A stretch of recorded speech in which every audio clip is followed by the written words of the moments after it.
Good afternoon, everybody. Pete here. I was going to do some reviews today of my favorite mentholated snuffs. I was going to go through a bunch of them in a row, but I got a head cold. Nasty one. All my sinuses. I'm sneezing all day. I'm not even using snuff today at all, so can't do that.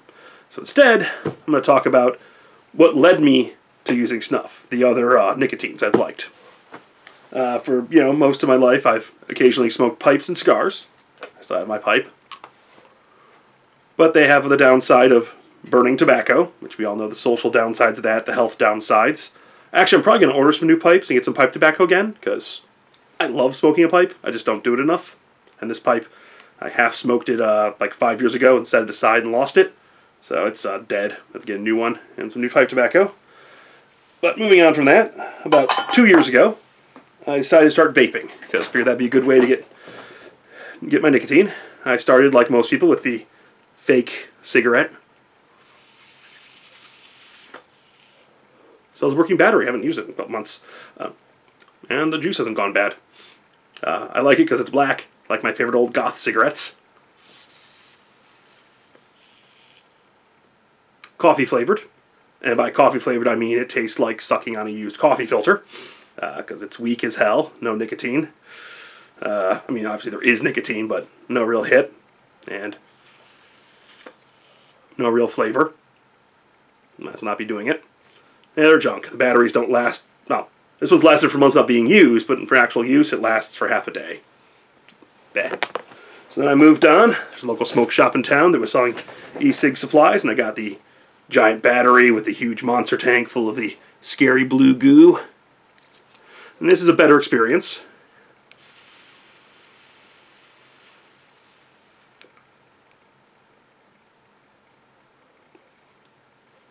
But, and I was, for 3 to 4 months, I was doing this heavy. I was buying new juices all the time. I've got like 10 or 12 up on my shelf, 6 or 7 different types of tanks.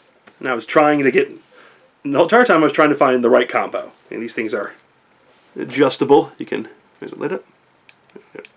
Yeah, so you can adjust the voltage and the wattage, and you can get different types of tanks with different resistance. And there's bottom feeders and top feeders and all kinds of stuff. But I never got an experience that satisfied me.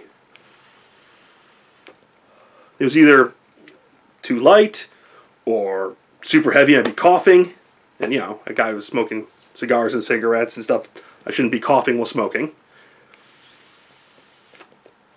Or I'd get it just right. I'd get in the tank and I'd load it up and I'd get my voltage just right and I'd get that perfect smoke for 3 hits, and then it would start burning. And then I got take it apart and clean it, and I'm certain soon it's suddenly getting more popular, and there's like 4 e-cigarette shops in town now, and this is not a big town, so this is going to be taken over. I'm guessing in another 5 years, there's going to be more people using this than cigarettes in America,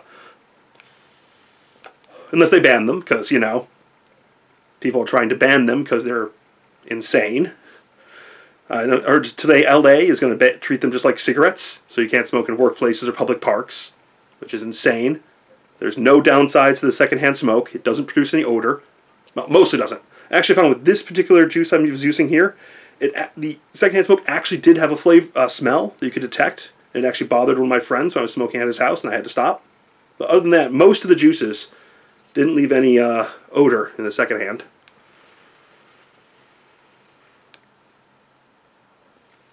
But anyway, constant changing, and the cost wasn't that big a deal. If you're not a heavy user, it's not even that expensive compared to a middle-class lifestyle. So, anyway, after a while I just stopped using it and forgot about it. Then I got into snuff, and that's the story of the rest of the videos, my love of snuff. I can do it in public. There doesn't seem to be any serious health downsides that I've noticed or I can find any research about. I can sit at my desk at work and just do it in front of people, and no one minds, no one can smell it. People look at me funny occasionally until they know I tell them what I'm doing, and then they're confused still, but they don't mind. Sometimes I'm using the white energy snuff, and people might think I'm using cocaine in public, but no one said anything, so safe there. And the other thing I've moved on to now a little bit is the snus. Rhymes with moose. I said snus last time, like an ignoramus. It's snus, and it is great. Actually, the nicotine in this is actually too much for me, I found out. I did that last video after having it in my mouth for like 2 minutes. Probably should have waited a while. I leave it in for 10-15 minutes, I get lightheaded. Seriously. So if you're someone who finds that other forms of tobacco replacement don't have the nicotine hit you want, this stuff's heavy duty. Unfortunately, I can't find any local gas stations anymore. This was like the last one the one store had, and they've got the American stuff, which is basically just dip chewing tobacco in a little bundle. So it's horrible. I'm going to try a couple smoke shops down in Pennsylvania. They may have some. And that, if anyone knows a good store online where I can get some, hit me up, send me a comment or email, because I'm trying to find a place.